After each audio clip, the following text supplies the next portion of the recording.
오늘은 여호수아 강해의 9번째 시간으로 함께 말씀을 나누도록 하겠습니다.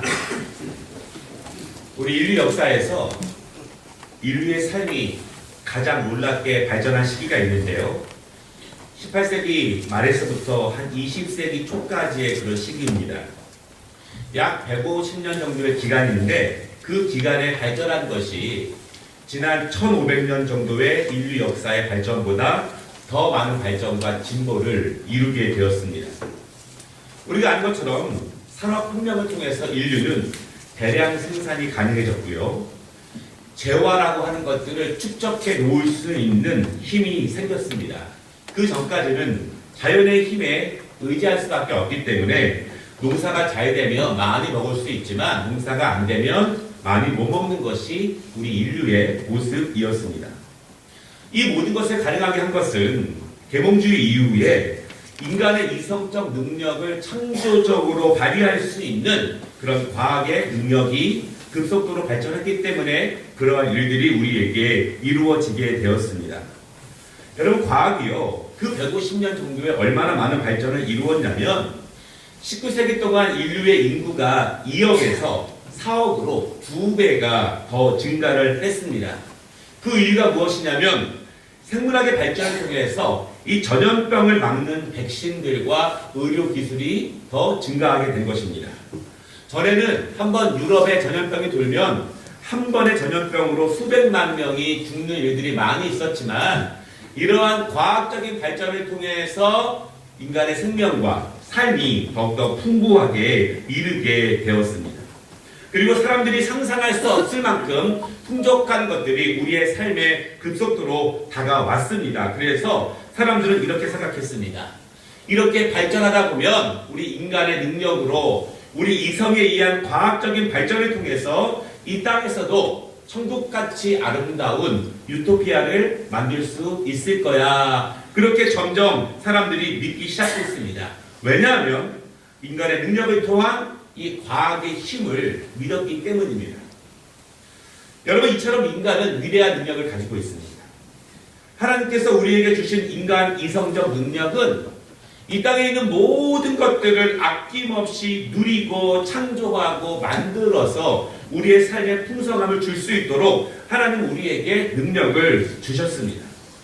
여러분, 그런데 그렇게 과학과 사회 문명들이 발전하면서 자신만만했던 인간의 능력, 그리고 과학을 신봉하던 그런 인류의 기대가 한순간에 무너지는 일이 있었는데 그것은 바로 세계 1차 대전과 2차 대전의 시작이었습니다.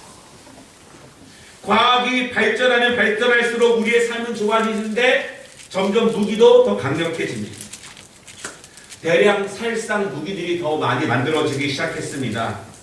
과학의 힘 때문에 한 번에 훨씬 더 많은 사람들을 죽음에 이르게 했고 훨씬 더 큰 고통으로 몰아넣기도 하고 도시가 더 빨리 황폐해지기도 하고 더 큰 아픔도 유발하기도 하는 것이 인간이 만들어낸 과학으로 인한 발전의 모습이었습니다.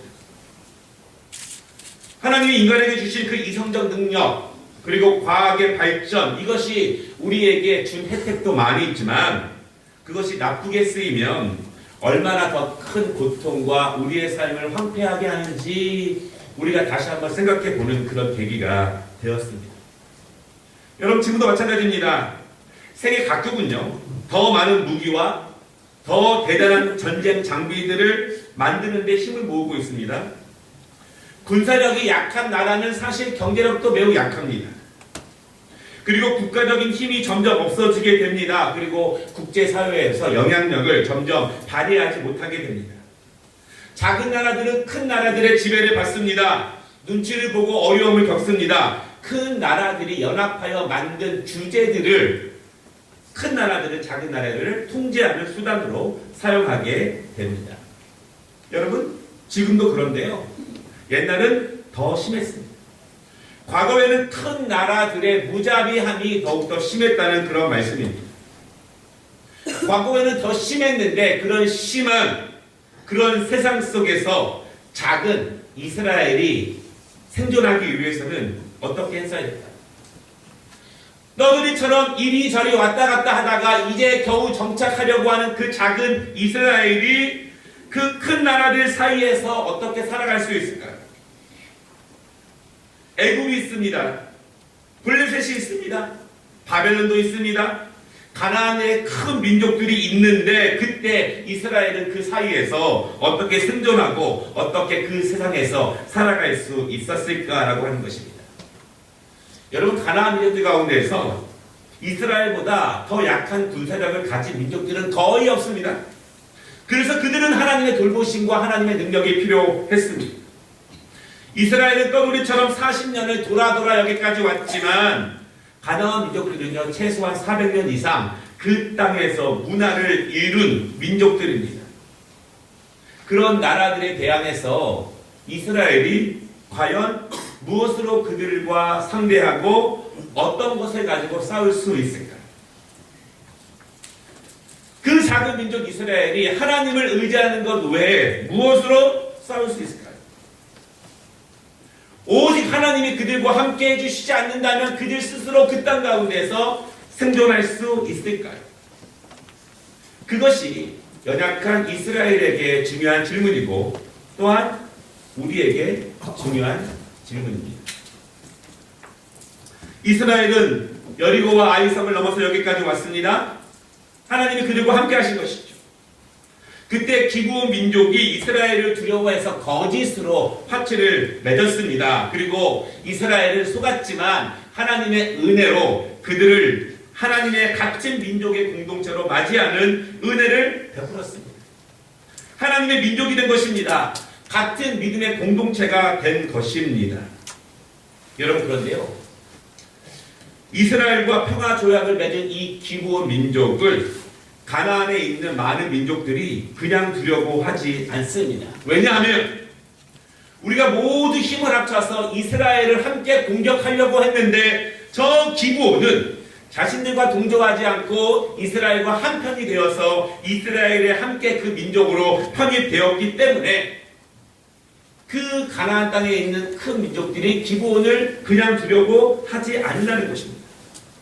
힘을 모아서 그들이 기브온을 치려고 합니다. 기브온이 어떻게 해야 될까요? 여러분, 이 말씀을 통해서 우리가 하나님의 백성으로서 뜻을 정합니다. 하나님의 백성으로 하나님의 말씀대로 하나님의 백성답게 살라고 노력을 합니다. 그런데 그렇게 못될 때가 많이 있습니다. 우리는 영적 이스라엘 백성이 되려고 하나님의 자녀가 되려고 하지만 세상에 수없이 많은 세력들과 악한 것들이 우리를 그냥 두려고 하지 않는다는 것이죠. 그때 우리가 어떻게 그것을 이기며 어떻게 하나님의 백성다운 삶을 살아갈 수 있을지 오늘 이 기브온 백성들의 모습을 바라보면서 이 말씀의 은혜가 우리 모두에게 임하는 은혜가 되기를 주님의 이름으로 축원합니다.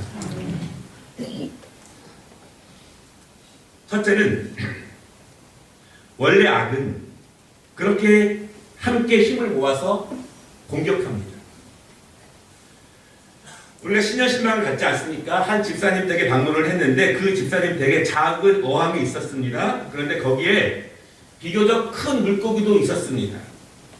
근데 어항에 비해서 그 큰 물고기가 2마리가 있었는데 제가 여쭤보니까 처음부터 그런 것은 아니라고 합니다. 원래는 그래도 어느 정도 비슷비슷한 작은 크기의 물고기들이었는데 거기에도 정글의 법칙이 있다고 합니다. 조금 연약하고 작은 물고기가 있으면 다른 물고기들이 지속적으로 괴롭힙니다.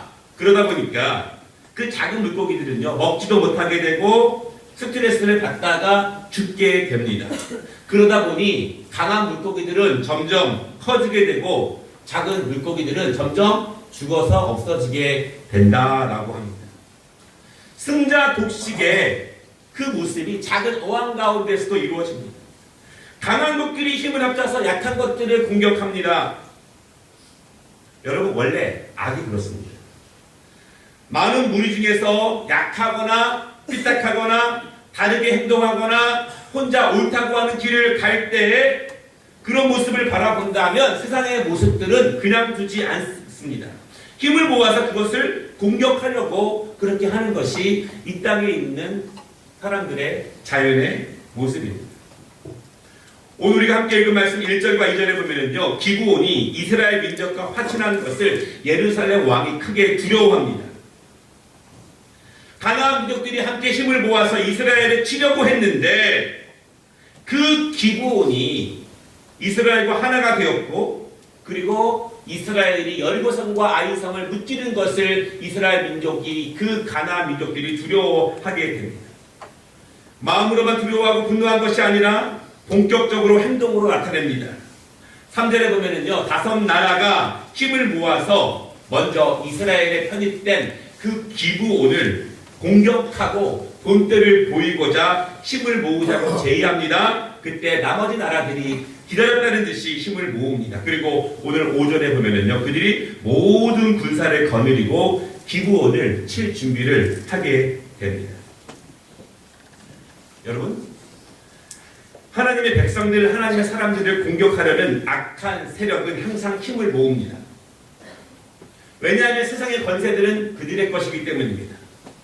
그들은 최소한 이 세상에서는 그들이 이길 수 있다고 믿습니다.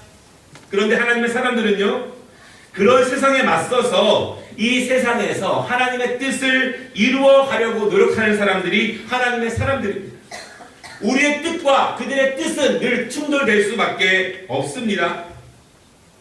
믿음의 사람들은 이 세상을 주관하는 악한 것으로부터 늘 공격당할 수밖에 없습니다. 그것이 우리 그리스도인들의 운명입니다. 우리의 믿음을 방해하고, 우리의 예배를 방해하고, 우리가 말씀대로 순종으로 나아가는 것을 방해하는 이 땅의 세력들이 분명히 있습니다. 그것을 우리의 운명으로 받아들여야 한다는 것입니다. 그때 이 기브온은 어떻게 해야 될까요? 여러분, 이 기브온 민족에 대한 말씀이 중요한 이유는, 여러분, 우리는 유대인이 아닙니다. 우리는 한국 사람이지 않습니까? 우리는 영적으로 믿음을 통해서 아브라함의 자녀가 된 사람들입니다. 어찌 보면 기브온처럼 우리의 믿음으로 하나님의 은혜로 영적인 아브라함의 자녀로 편입된 사람들입니다.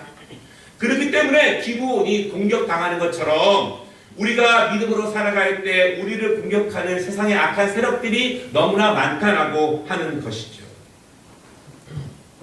악은 세상을, 믿음의 사람들을 이렇게 공격하는데 우리가 그때 어떻게 살아가야 하는가? 제가 얼마 전에 수업에 쓰기 위해서 한 영상을 봤는데, 그 영상은요, 유대인 학살 사건인 홀로코스트를 저지른 나치와 독일 사람들에 대한 이야기입니다. 히틀러의 나치는 600만 명이 넘는 유대인들을 가혹하게 괴롭혔습니다. 그리고 그들을 죽음에 이르게 했습니다. 다 아는 사실이죠? 그런데 이런 질문이 듭니다. 독일인들은 이 사건에 동조했는가? 독일인들은 누구도 그 문제에 아무런 이의를 제기하지 않았는가? 라고 하는 것입니다. 교회는 무엇을 했는가?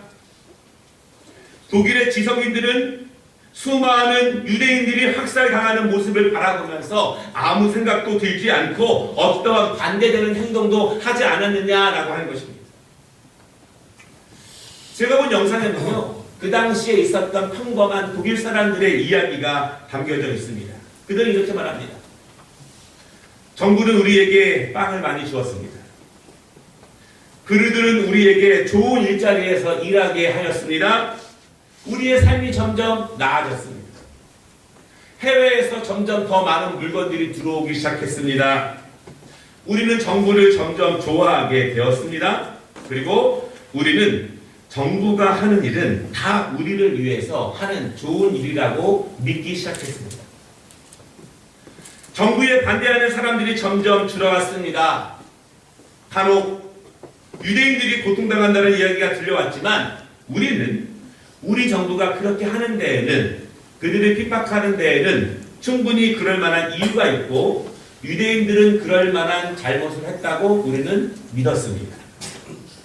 이런 인터뷰예요. 악은 이렇게 사람들을 마비시킵니다.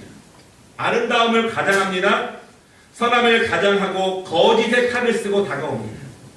그렇게 사람들은 미혹의 영에 빠지게 되고 그것을 숭배하게 됩니다. 자연스럽게 그 안에 들어가 있게 됩니다. 사람들은 자기에게 이익이 된다면, 무엇인가 얻는 것이 많아진다면, 내 지경이 넓어진다면 자연스럽게 악에게 동조하게 됩니다. 지금 내가 먹고 있는 빵이 어디서 나왔는지, 누구의 피와 땀을 통해서 나왔는지는 관심이 없습니다. 다만 그 빵이 내 집 안에 풍부하게 있다는 것, 거기에 만족한다는 것입니다. 여러분, 그래서 하나님의 사람들은요, 영적인 분별력이 필요합니다. 거지의 탈을 쓰고 찾아오는 악을 분별해낼 수 있는 영적 지혜가 필요합니다. 하나님의 사람들에게 악한 것들이 힘을 모아서 싸우자고 덤비는 것은 이상한 일이 아닙니다. 기브온 백성들처럼 우리가 하나님의 사람이 되고자 결심을 하고 그렇게 실행하며 나아가는데, 악한 세력들은 우리의 마음을 돌이키려고, 우리의 결심을 돌이키려고, 우리의 믿음을 돌이키려고 우리를 계속 어둠의 세력으로 끌어당깁니다. 전에는 편안했는데, 전에는 괜찮았는데, 하나님의 자녀가 되고 나니 더 어렵고 힘든 일들이 많이 생깁니다. 이렇게 말하는 분들이 있습니다. 여러분, 그때 믿음으로 이겨야 합니다. 세상의 악은 다시 그들이 속한 그 세계로 우리를 끌어내기 위해서 우리를 넘어뜨리고 유혹하고 고통을 주기도 하고 우리를 힘들게 하면서 다시 하나님의 백성의 그 그룹에서 나오게끔 그들이 가진 모든 힘을 사용합니다. 그러나 우리는 악에게 굴복할 수 없습니다. 어떻게 이길 수 있을까요? 오늘 말씀 두 번째는요, 악이 강할수록 주의 능력은 빛난다라고 하는 것입니다.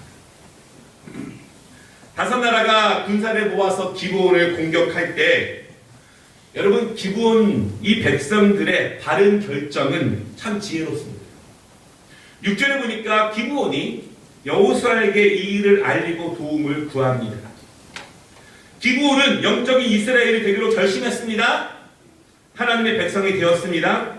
그렇다면 이제는 하나님의 백성다운 결정과 그리고 하나님의 백성다운 전쟁을 해야 합니다. 자신들의 지도자에게 알립니다. 왜냐하면 영적인 이스라엘 백성이 되었지만 신앙도 없습니다. 지식도 없습니다. 이 어떻게 이러한 전쟁 가운데 이겨야 하는지를 전혀 알지 못합니다. 그래서 하나님의 지도자에게 도움을 구하고 영적 지도를 받게 되었습니다. 하나님의 백성이 되었으니 이제 하나님의 백성답게 살아가야 합니다. 하나님의 방법답게 대응해야 합니다. 하나님의 백성이 되고도 여전히 내 방법으로, 세상적인 방법으로 싸우면 안 됩니다. 여호수아는 결심합니다. 하나님의 사람들에게 힘을 모아 도전하는 악의 세력을 처음부터 강하게 상대해야 한다는 것을 분명하게 압니다. 여러분, 악은요, 정확하게 분별하면 강하게 대처해야 합니다. 인간적인 정의나 머뭇거리면 늦습니다. 더군다나 하나님의 백성이 이제 맡은 기브온이 다시 가나안 족속으로 돌이키려고 하는 그 다섯 민족을 그냥 둘 수가 없습니다. 그리고 8절에 여호수아의 이스라엘은 그들과 싸웁니다. 하나님의 뜻은 단호합니다. 그들의 숫자가 많아도 두려워하지 말라. 그들의 무기가 많아도 두려워하지 말라. 그들이 모두 힘을 합쳐서 덤벼도 두려워하지 말라. 왜냐하면 8절 말씀을 보니까요, 내가 너희와 함께 할 것이다. 누구도 너희를 당할 수 없을 것이다. 이렇게 말씀합니다. 여러분, 여호수아는 모든 군사와 더불어서 다섯 민족에 맞서 싸웁니다. 눈에 보기에도 확연하게 그들의 숫자가 많습니다. 그들이 강합니다. 적군이 분명히 강하지만 이처럼 담대하게 나설 수 있는 이유는 하나님의 분명한 약속을 받았기 때문에 그렇습니다. 여러분, 우리가 당당해야 합니다. 담대해야 합니다. 왜냐하면 더 많은 숫자가 있고 더 좋은 무기가 있고, 그것이 아니라 하나님의 약속이 우리에게 있을 때 우리는 담대할 수 있고 당당할 수 있습니다. 눈에 보이는 어려움이 있지만 하나님의 약속을 붙잡으면 우리는 당당할 수 있습니다. 그러나 그 약속과 하나님의 뜻이 우리에게 분명하지 않으면 흔들립니다. 좌로나 우로나 치우칩니다. 이번 주는 이랬다가 다음 주는 저렇게 변합니다. 우리를 당당하게 하고 담대한 것은 하나님이 우리와 함께 한다는 것, 전쟁은 여호와께 속해 있다라고 하는 사실을 우리가 분명하게 믿을 때 하나님이 우리에게 담대함을 주신다는 사실을 여러분 믿으시기를 바랍니다. 눈에 보이는 것을 두려워하지 마십시오. 우리의 믿음을 시험하고 낙심하게 하는 세상의 권력과 그 상황 때문에 두려워하지 마시기 바랍니다. 세상에 있는 모든 세력들은 하나님의 사람들의 믿음을 낙심으로 인도합니다. 하나님에 대한 신뢰를 의심으로 변하게 합니다. 세상의 힘을 사랑하게 하고 세상의 편리함으로 우리의 믿음의 온전성을 더럽게 하기 위해서 수단과 방법을 가리지 않습니다. 여러분, 그러나 중요한 것은요, 악이 힘을 모으는 이유는 그들이 강하기 때문이 아니라 하나님의 백성이 된 우리가 두렵기 때문입니다. 하나님이 우리와 함께 하신 것이 두렵기 때문에 그들은 힘을 모아 하나님의 사람들을 지속적으로 공격하려고 합니다. 이스라엘이 다섯 민족과 전쟁을 합니다. 어떻게 되었을까요? 하나님이 그들과 함께 하시니 전쟁은 여호와께 속해 있기 때문에 이스라엘이 그 강한 민족을 칩니다. 오늘 10절 말씀을 보니까요, 뭐라고 말씀하고 있냐면 하나님이 이스라엘과 함께 하시니 그들이 패배하게 되고 악한 무리들이 도망치지만 그들이 숨을 곳이 없다. 왜냐하면 그들이 도망치지만 천지를 만드시고 모든 자연을 주관하시는 하나님께서 하늘에서 큰 우박을 내리시니 도망치던 그들이 우박에 맞아 죽게 되는데 11절에 보니까요, 이스라엘의 칼에 맞아 죽은 자보다 우박에 맞아 죽은 자들이 더 많았다, 그렇게 말합니다. 여러분, 다섯 민족이 이스라엘과 맞서 싸웠으니 얼마나 그 숫자가 많겠습니까? 하나님이 그들과 함께 하시기 때문에 하루 종일 전쟁을 해도 끝나지 않습니다. 이스라엘이 그들을 쳐도 끝나지 않을 정도로 그들이 많은 숫자입니다. 이제는 해가 져서 더 이상 전쟁을 하기에도 어렵습니다. 왜냐하면 어두움 사이로 그들이 도망을 치기 시작합니다. 어두움 사이로 그들이 숨어버리기 시작합니다. 그때 여호수아의 위대한 선언이 나옵니다. 12절, 태양아 너는 기브온 위에 머무르라. 달아 너도 아얄론 골짜기에서 그리 할지니라. 여호수아가 선포합니다. 그리고 하나님이 그 선포를 들어주십니다. 해가 저물지 않습니다. 악한 세력들이 어두움 속으로 도망치고 그들의 세력으로 숨어드는 것을 하나님이 막으십니다.